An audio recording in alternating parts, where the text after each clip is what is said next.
우리 앞뒤 좌우로 축복의 인사를 나눕니다. 하나님의 은혜를 말하는 성도가 됩시다. 사단의 역사는 불평, 불만, 부정적인 것을 말할 때에 아주 강하게 역사합니다. 근데 하나님의 은혜를 말할 때는 사단이 절대로 역사할 수가 없어요. 그때는 무엇이 역사하느냐? 성령께서 역사합니다. 불평, 원망하면은 사단의 역사가 아주 극하게 달하는 그러한 우리 삶이 될 것이고, 또 내가 은혜의 말씀을 전하면은 성령이 분명히 역사할 겁니다. 오늘 말씀 보세요. 2절, 그러나 순종하지 않아야 하는 유대인들이 이방인들의 마음을 선동하여 그랬어요. 그래서 악감을 품게 했다. 어떤 사람들이요? 순종하지 않는 사람들. 하나님의 말씀을 받아들이지 않는 사람들. 한마디로 하나님의 은혜가 없는 사람들. 유대인들은 하나님이 택한 백성이에요. 선민이에요. 그럼에도 불구하고 복음을 전하는 바울과 바나바를 이렇게 이방인들을 선동해가지고 박해를 하는 모습을 우리는 볼 수 있습니다. 이 땅의 대부분 다른 사람들이 어렵고 힘들게 살아가죠. 행복하다라고 하는 사람들은 뭔가 가지고 있어서 행복하다라고 하는데 그 행복은 참 행복이 될 수가 없습니다. 그런데 이 행복한 삶을 살지 못하는, 힘들게 사는 삶을 사는 그 이유가 뭘까요? 그건 간단해요. 내가 살아가려고 하기 때문에 힘든 거예요. 내가 살려고 하기 때문에 힘든 거예요. 어항에서 빠져나온 물고기가 바닥에 떨어졌을 때에 그 물고기는 가만히 있질 않습니다. 팔딱팔딱 뜁니다. 왜? 살아보려고. 그래서 내가 고통스러운 삶, 힘든 삶, 어려운 삶을 살지 않기 위해서는 오늘 말씀처럼 주께서 행하시는 전도 이렇게 했는데, 전도 정확히 끝까지 말하면 전도자의 삶이에요. 길게 안 쓰려고 전도 이렇게 했는데, 하나님이 행하시는 우리의 삶은, 우리의 인생은 절대로 힘들고 어려울 수가 없죠. 하나님은 우리를 고난 가운데, 하나님은 우리는 고통 가운데, 하나님은 우리를 막 문제 가운데 내모시는 분이 아니에요. 그런데 그 문제가 왔을 때, 고난이 왔을 때, 어려움이 왔을 때 하나님의 계획을 못 보면은 내가 살려고 몸부림치는 거예요. 요셉은 우리가 성경에서 말씀하는 그 인물들의 삶을 가만히 보세요. 요셉은 노예로 팔려가도 몸부림치질 않잖아요. 누명 쓰고 감옥에 갔는데도 몸부림치질 않잖아요. 거기서 뭘 봐요? 하나님의 계획을 보는 거예요. 그러니 하나님이 계속해서 약속한 그 서밋의 자리에 서게 할 수밖에 없는 거예요. 그래서 이 고백을 가장 잘 깨달은 사람이, 내가 살려고 몸부림 쳐봤는데 안 돼서 하나님이 이끄는 삶을 말씀으로 고백한 것이 갈라디아서 2장 20절. 바울이 내가 사는 것이 아니라 이제는 내 안에 그리스도께서 산다. 그리스도께서 자기를 이끌어가는 삶을 살겠다는 거예요. 지금까지는 자기가 뭔가 해보고 뭔가 인정받아보려고 했는데 된 게 없어요. 그래서 바울은 이렇게 고백하잖아요.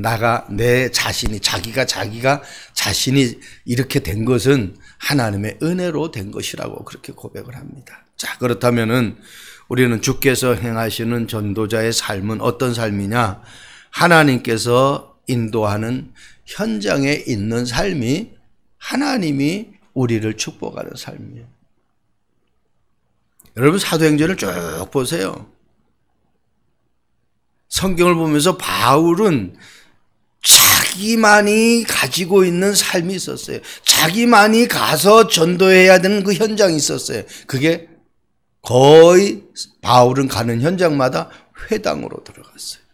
서원으로 들어갔어요. 한마디로 사람이 모인 장소를 알고 있었다라는 거예요. 14장 1절 말씀 보세요. 이에 이고니온에서 두 사도가 함께 유대인의 회당에 들어가서 말하니. 그죠? 유대인.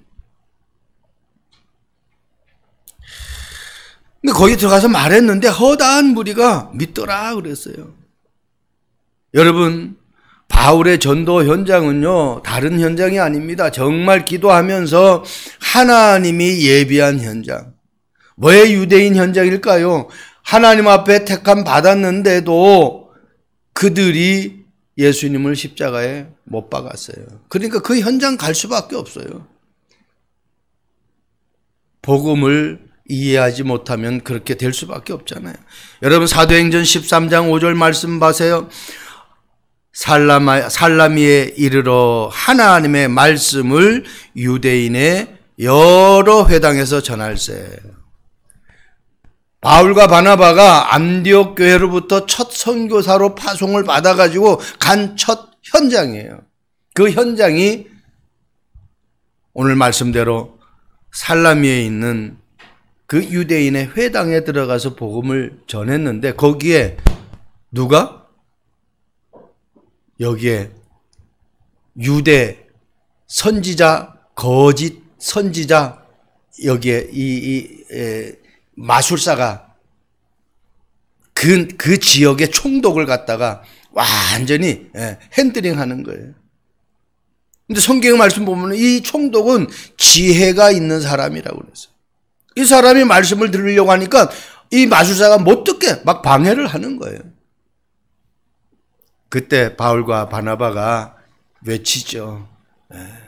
이 거짓을 행하는 자 해가지고 흑암을 그리스도 이름으로 꺾어버립니다.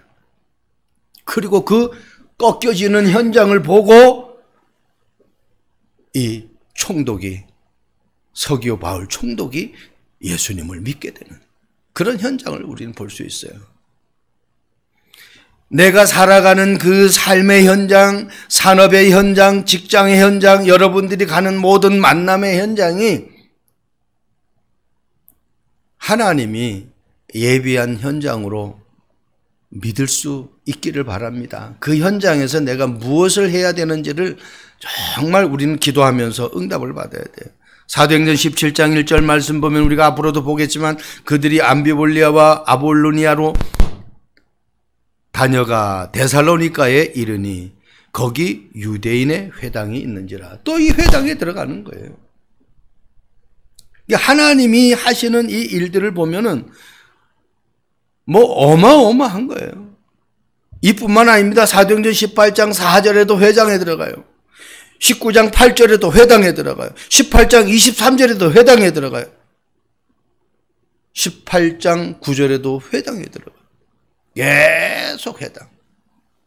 한마디로 바울은 자기의 전도의 규례가 있었던 거예요. 그럼 내가 매일 내가 가는 그 현장이 어떤 현장인지는 우리는 알아야 돼요. 그냥 산업 현장이 아닙니다. 내가 어떤 봉급을 받기 위해서 직장에 가는 직장 현장이 아니에요. 거기에 하나님이 예비된 사람이 분명히 있다라는 거예요. 사도행전을 보면은 여러분들 지금은 어느 정도 이제 눈이 열려야 돼. 14 절반쯤 왔잖아요. 하나님은 그 현장에 예비된 사람이 있어요. 구원받을 사람이 있다는 거예요. 그리고 그 현장에 가야 될 말씀 선포할 사역자가 있는 거예요. 그리고 하나님이 그 현장을 통해서 지속해서 말씀 운동을 할 수 있는 장소를 하나님이 준비한다는 거예요. 지금 계속 그 얘기를 하고 있는 거예요. 그러면 나와 또 나를 통해서 말씀을 받을 그 사람과 그리고 지속해야 될 그 장소, 이게 하나님께서 인도받는 현장이에요. 그래 오늘 말씀 보니까 바울이 데살로니가 가서 가장 먼저 찾은 현장이 회당이었어요. 거기에서 예수님이 다시 살아나야 될 것을 그리스도라고만 말 안 했어요. 그리스도가 다시 살아나야 될 것을 정언했어요. 한마디로 부활의 그 그리스도를 증언한 거예요. 저와 여러분들이 부활이 없다면은 우리는 이 땅에 늘 또 속임수에 당하면서 살아갈 수밖에 없는 거예요. 하나님이 한 주간 나에게 주시는 그 현장이 어떤 현장인지를 정말 되씹으면서 하나님의 언약을 여러분의 삶 속에 적용할 수 있기를 바랍니다. 두 번째입니다. 주를 힘입어 담대히 말했다 그랬어요. 무엇을 말할까 염려 걱정한 것이 아니라 주를 힘입었다는 거예요. 한마디로 성령의 충만한 힘을 가지고 있었다는 겁니다. 그래서 우리가 지난주 말씀에 52절 말씀 보면은 제자들은 기쁨과 성령이 충만하니라 그렇게 됐잖아요. 기쁨과 성령이 충만한 상태에서 어디를 갔어요? 이고니온으로 간 거예요. 하나님의 힘으로 그 현장에 간 겁니다. 14장 3절 두 사도가 오래 있어 주를 힘입어 담대히 말하니 주께서 그들의 손으로 표적과 기사를 행하게 하여 주사 자기 은혜의 말씀을 증언하니라. 주께서 그들의 손으로 표적과 기사를 행했대. 어떨 때에? 주의 은혜를 힘입어, 주의 말씀을 힘입어, 주의 능력을 힘입어 성령 충만한 상태에서 행했더니, 말을 했더니 하나님이 기적과 표적을 일으킨 거예요. 이들이 잘나서, 이들이 똑똑해서, 이들이 뭔가 힘이 있어서 기적과 표적이 나타난 것이 아니라 주께서 그렇게 나타나게 하신 거예요. 그러니까 다 하나님이 하시는 거예요. 그래서 제목이 주께서 행하시는 전도자의 삶이에요. 우리의 일반적인 삶도 하나님이 행하시는 삶을 살아가야 돼. 그래야 내가 힘들지 않는 삶을, 행복한 삶을 살아갈 수 있는 거예요. 여러분, 하나님이 주시는 힘으로 해야 하나님의 능력이 나타난다라는 이 사실을 놓치지 않길 바랍니다.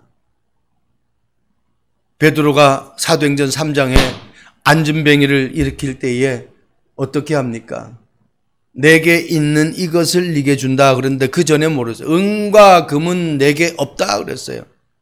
한마디로 세상의 방법으로는 절대로 너는 일어날 수 없다.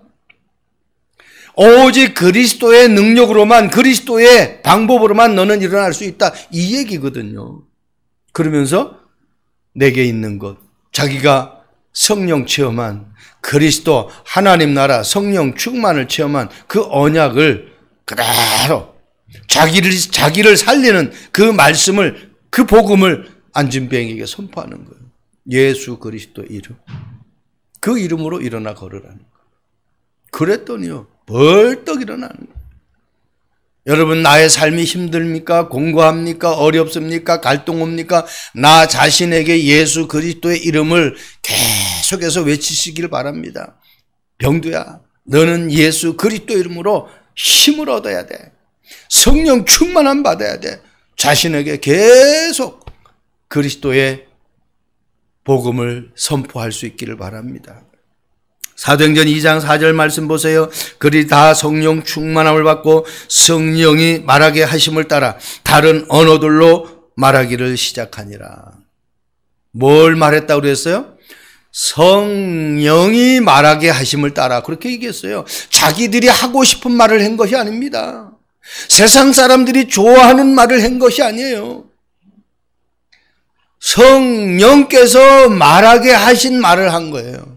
그게 뭐겠어요? 성령이 고약한 말을 하게 하십니까? 질투나는 말을 하겠습니까? 성령이 말하게 하시는 말은 복음의 말씀이잖아요. 생명의 말씀이잖아요. 살리는 말씀이잖아요. 은혜의 말씀이잖아요. 내 입에서 어떤 말이 나옵니다. 이게 너무너무 중요해요. 여러분, 우리가 하고 싶은 말을 하는 것이 아니라 상대방이 듣기 좋은 말을 하는 것이 아니라 그 상대방에게 필요한 말을, 그 필요한 말인데 하나님이 하게 하시는 그 말씀을 할 수 있기를 바랍니다. 그때 나도 살아나고 모든 사람들이 살아나는 거예요. 찬송가 93장 말 이 찬송 가사를 보면은 예수는 나의 힘이요 나의 생명 되시니 그랬어요. 2절에는 예수는 나의 힘이요 나의 친구 되시니 그랬어요. 3절에는 예수는 나의 힘이요 나의 기쁨 되시니 그랬어요. 4절에는 예수는 나의 힘이요 나의 소망 되시니. 이게 나쁜 말이 있습니까? 생명 되시고 친구 되시고 기쁨 되시고 소망 되신데 그 예수를 말하지 않을 수가 없잖아요. 내가 그리스도 이름 부를 때에 그래서 나 자신이 살아나는 거예요. 내가 살아나지 않으면 절대로 상대방을 살릴 수 없습니다. 사도행전 13장 9절 말씀 보세요. 바울이라고 하는 사울이 성령이 충만하여 그를 주목하고. 그냥 보면 세상적인 눈으로 상대를 보게 됩니다. 세상적인 눈으로 세상을 보게 됩니다. 그런데 어떻게 해요? 성령이 충만해서 세상을 보고 상대를 보면 어떻게? 하나님의 계획이 보입니다. 그 사람에게 필요한 것이 보여요. 그래서 기도를 하라는 거예요. 내가 일할 때에, 내가 누구를 만나기 전에, 내가 어디를 가기 전에 정말 기도하면서 하나님의 세미한 음성을 듣고 하나님이 주시는 힘으로 모든 사역을 할 수 있기를 바랍니다. 여러분, 고객을 만날 때도 마찬가지예요. 손님을 대할 때도 마찬가지예요. 내가 어떻게 충만한 삶, 나의 영적 상태에 따라서 모든 것들이 다 드러나게 되어 있죠. 그래서 요셉은 감옥에 갔는데도 성령 충만하니까 자기가 거기 들어가서 빨리 누명을 벗으려고 한 것이 아니라 그 술 맡은 관원, 떡 맡은 관원의 눈빛을 보니까 근심의 빛이 가득해. 그래서 그들에게 질문해가지고 그들의 문제를 해결해 주는 거예요. 그러니까 그 문제 때문에 나중에 어떻게 해요?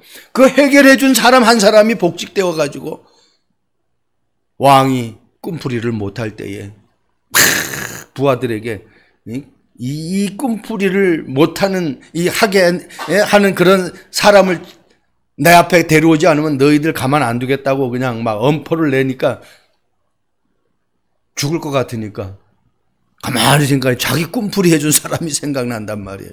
그래서 그 꿈풀이 때문에 바로 앞에 서게 되잖아요. 이게 어마어마한 거예요, 여러분. 그래서 내게 문제가 그냥 문제가 아니야. 이 문제를 통해서 하나님의 엄청난 계획이 오는 거예요. 여러분, 우리에게 어려움이고 문제가 있고 많은 갈등들이 있다. 사실은 아무 상관이 없는 거예요. 그래서 오늘 13장 9절 말씀 보니까 총독이 주님께 돌아오는 것을 보게 돼요. 흑암이 꺾이고 이 거짓 선지자가 완전히 마술사가 흑암 앞에 깨갱해버리고 그 지역을 통치하는 이 총독이 예수를 믿고 주님 앞에 돌아오는 거예요. 뭔 말을 했습니까? 그리스도의 복음을 선포했더니. 여러분, 예수 그리스도의 이름에 힘입어 모든 삶의 최고의 응답의 삶이 되기를 주님의 이름으로 축복드립니다. 그러니까 요셉이 바로왕이 고백하잖아요. 우리가 어찌 이같이 하나님의 영에 감동된 사람을 찾을 수 있겠느냐. 그러니까 하나님의 영에 감동된 사람이니까 애굽의 재앙을 막는 방법을, 애굽이 바로 하나님 앞에 쓰일 수밖에 없는 그러한 정책을 이 요셉을 통해서 펼쳐지게 되는 것을 봅니다. 우리의 싸움은 혈과 육에 대한 싸움입니다. 우리의 힘은 세상 사람들이 가지고 있는 그 힘이 아닙니다. 세상 사람들이 모르는 성령의 충만한 영적인 힘입니다. 그 힘은 기도의 능력에서 나오는 것입니다. 마지막입니다. 주께서 행하시는 전도자의 삶은 어떤 삶이냐? 내게 주신 은혜의 말씀을 증언합니다. 사도행전 14장 3절 말씀 보니까 두 사도가 오래 있어 주를 힘입어 담대히 말하니 주께서 그들의 손으로 표적과 기사를 행하게 하여 주사. 그러면서 뭐라고 그래요? 자기 은혜의 말씀을 증언하니라. 자기 은혜의 말씀. 이게 뭐예요? 오늘 우리가 예배를 드리는데 각 사람이 다 받는 은혜가 틀려요. 그러니까 오늘 보니까 하나님의 기사과 표적이 나타났는데 그 후에 뭘 얘기하느냐? 자기 은혜의 말씀을 증거했어요. 내가 받은 은혜의 말을 증거했다라는 겁니다. 그래서 예배가 그냥 예배 아니에요. 오늘 목회자 단톡방 이렇게 예배에 대한 부분은 예배가 모든 것이다라고 깨닫고 그 모든 것이다라는 것을 믿고 예배하는 사람이 진짜 예배에 성공한 사람이라는. 그냥 오늘 예배에 참석해서 은혜 받았다 이게 아니라 그 예배가 모든 것이다라는 것을 믿고 예배에 참석하는 사람이 진짜 예배에 성공하는 사람이라는. 가만히 말씀 끝에 되씹어 보니까 그렇죠. 오늘은 무슨 말씀하실까? 오늘은 어떤 예화를 할까? 이게 아니에요. 그거 아니고 예배 오는 발걸음 속에서 예배가 나의 인생의 모든 것이다. 이 답을 내고 예배에 참석하는 사람. 그 사람이 진짜 예배에 성공하는 사람이에요. 여러분, 하나님이 기뻐하시는 전도는요, 하나님이 주시는 힘으로 하는 것입니다. 그리고 하나님이 주시는 은혜의 말을 하는 거예요. 예배를 통해서 한 주간 여러분 말씀을 통해서 내가 받은 그 은혜의 말을 누군가에게 할 수가 있어야 돼. 그걸 하지 못하고 그냥 가만히 놔둔다고 하면은 아무 능력 안 나타나는 거예요. 베드로가 내게 있는 건 네게 준다. 그랬더니 어떻게 능력이 나타나는 거예요. 주니까 나타나는 거예요. 사도행전 20장 24절 말씀 보세요. 내가 달려갈 것 주 예수께 받은 사명 곧 하나님의 은혜의 복음을 증언하는 일을 마치려 하면은 뭘 말한다고 그랬어요? 하나님의 은혜의 복음을 증언하는 일. 이 나에게 주신 그 은혜의 복음을 말하는 이 일에 생명을 걸어버리겠대요. 그러니 하나님이 바울을 쓸 수밖에 없죠. 저와 여러분들이 나에게 주신 그 은혜가 무엇인지를 늘 찾아내야 돼요. 그래서 그 은혜를 찾아내려고 하니까 고린도후서 6장 2절 말씀 보내 이렇게 말씀하고 있죠. 이르시되 내가 은혜 베풀 때에 너에게 듣고 구원의 날에 너를 도왔다 하셨으니 보라 지금은 은혜 받을 만한 때에 보라 지금은 구원의 날이다. 보라 지금은 은혜 받을 만한 때. 내게 아무리 좋은 것이 있고 내게 아무리 좋은 환경이 있어도 은혜가 없으면은 사단이 개입합니다. 그래서 보세요. 인기 연예인들 또 최고의 통치권자들 최고의 경제인들 한번 보세요. 최고의 지식인들 보세요. 왜 자살합니까? 최고의 인기 지금 받고 있는데 왜 자살합니까? 최고의 자리에 올라갔는데 왜 자살합니까? 최고의 내게 어떻게 해요? 경제 돈을 가지고 있는데 부를 가지고 있는데 왜 자살합니까? 복음을 모으면 그렇게 되는 거예요. 한순간에 무너지는 거예요. 은혜가 있어야 돼요. 언제? 지금. 어제 은혜 말고 지금.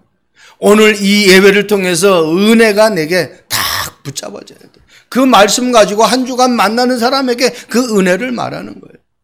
매일매일 나에게 은혜가 있어요. 그리고 매일 나에게 어떻게 해요?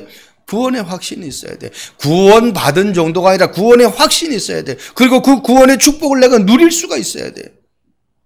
구원 받은 건 당연하죠. 이스라엘 백성들 보세요. 구원 받았잖아요. 선민이잖아요. 그런데 보세요. 문제 오니까 불평원망하잖아요. 그건 지금 은혜가 없고 지금 내가 구원의 확신이 없다는 거예요.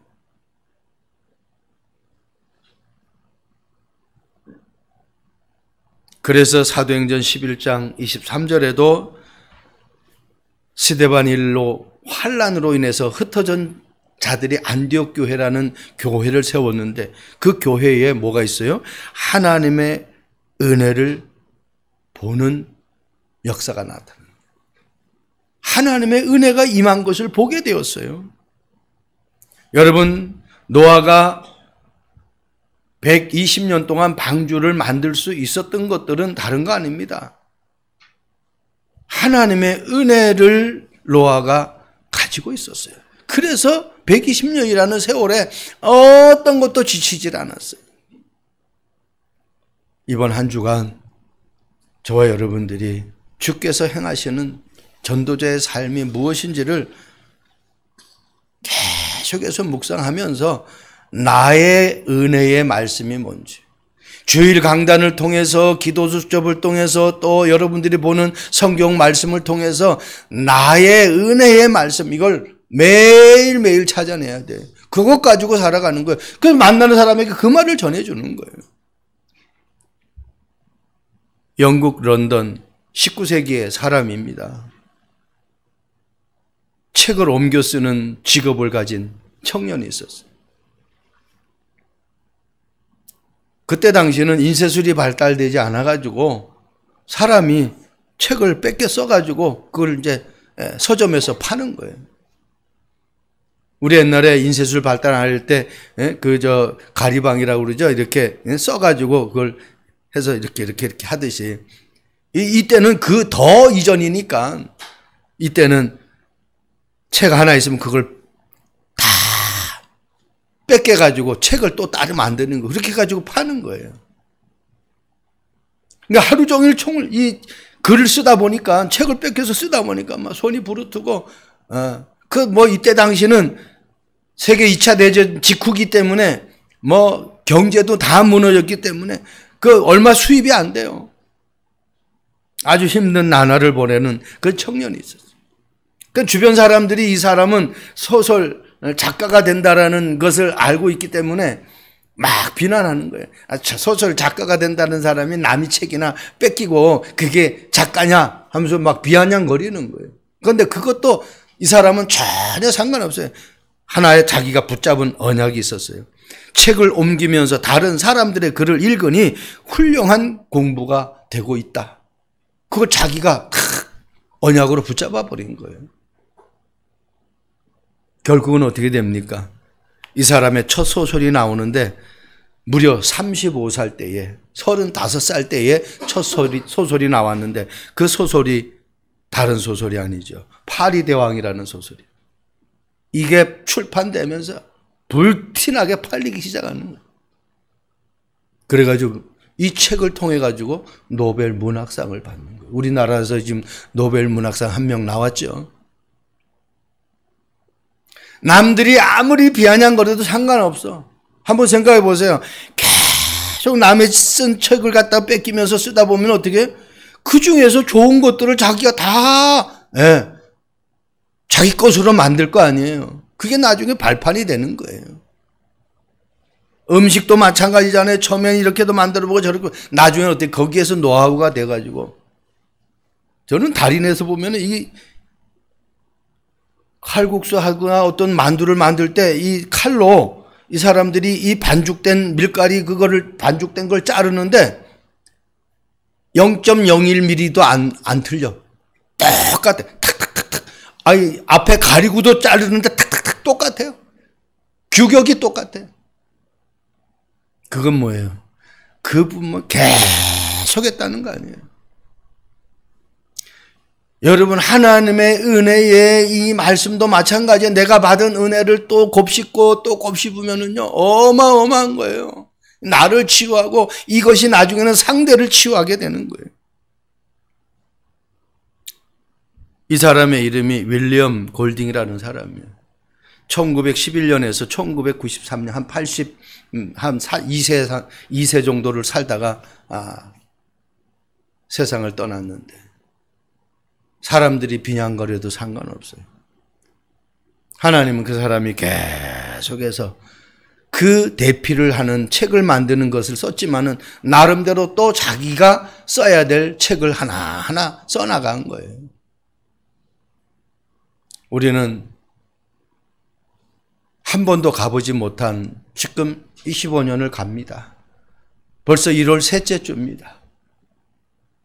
그러면은 그냥 무작정 가는 게 아니잖아요. 24년에 내게 하나님이 시행착오를 주셨던 것들을 교훈 삼아가지고 발판을 삼아가지고 25년에는 내가 어떻게 갈 것인지를 과거와 현재와 미래를 같이 동시에 보면서 말씀 따라가는 거예요. 그래서 이 견고한 망대가 세워지는 것은 다른 게 아닙니다. 주께서 행하시는 전도자의 삶을 살아가면서 하나님이 나에게 주신 그 은혜의 말씀이 분명하게 있다고 하면 견고한 망대가 서져요. 은혜 받은 사람은 흔들리질 않아요. 제자는 어떤 문제 와도 흔들리질 않아요. 견고한 망대가 돼야 돼. 내가 하는 일에 흔들림 없이, 이거는 하나님이 주신 절대적인, 하나님이 나에게만 주신 이 일이라는 것을 여러분 언약으로 붙잡아야 돼요. 바울처럼 하나님이 주신 사명, 그 힘 가지고 주님이 이끄시는 삶 속에서 견고한 망대가 여러분의 삶에 세워지기를 주님의 이름으로 축복드립니다. 기도하겠습니다. 좋으신 하나님을 찬양합니다. 주께서 행하시는 전도자의 삶으로 2025년을 살아가 견고한 망대를 세우는 축복에 우리 참빛교회 성도들 되도록 주님 성령으로 역사해 주옵소서. 하나님이 주시는 은혜, 나만의 은혜의 말씀을 가지고 한 주간 만나는 모든 사람들에게 답을 주고 힘을 주는, 살리는 우리 성도들 되도록 축복해 주옵소서. 감사합니다. 예수 그리스도의 이름으로 기도합니다. 아멘.